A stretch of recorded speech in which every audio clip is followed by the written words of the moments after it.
Jangan lagi kita mengekspor CPO ini terus-terusan.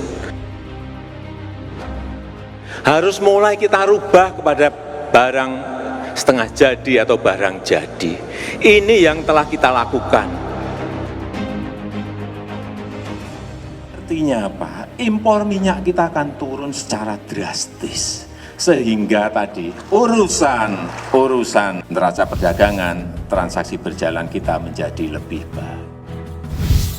Tegas, RI stop ekspor CPO, pasar global ketar-ketir. Tren kenaikan harga komoditas di pasar global mulai mengusik ekonomi domestik.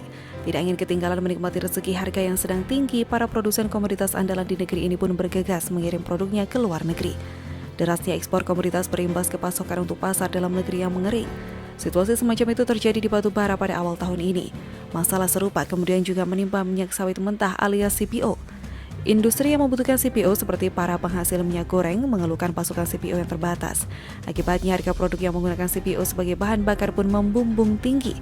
Untuk mengerem harga minyak goreng yang terbilang kebutuhan pokok, pemerintah memperlakukan harga eceran tertinggi sejak 1 Februari 2022. Kebijakan itu termuat dalam Peraturan Menteri Perdagangan Nomor 6 Tahun 2022 tentang penetapan harga eceran tertinggi untuk minyak goreng sawit.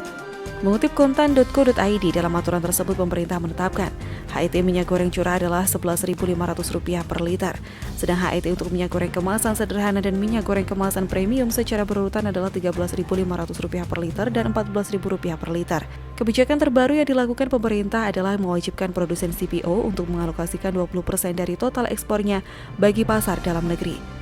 Untuk domestic market obligation ini, pemerintah menetapkan harga sebesar Rp9.300 per kilogram untuk CPO dan sebesar Rp10.300 per kilogram untuk olein. Menteri Perdagangan M. Lutfi berharap dengan adanya peraturan DMO bisa mengintervensi di hulunya CPO. Apabila produsen tidak memberikan minyak untuk kebutuhan dalam negeri, mereka tidak bisa ekspor. Berita yang sama mengutip pernyataan Direktur Jenderal Perdagangan Nurwan bahwa pintu ekspor CPO akan ditutup hingga produsen memenuhi kewajiban DMO berikut harganya. Dalam poin 18 lampiran 1 Permendak Nomor 2 Tahun 2022 tertulis bahwa 9 kode HS produk dalam kategori CPO, RBD palm oil dan minyak jelantah harus mengantongi persetujuan ekspor untuk pengajuan permohonan pemuatan barang untuk ekspor.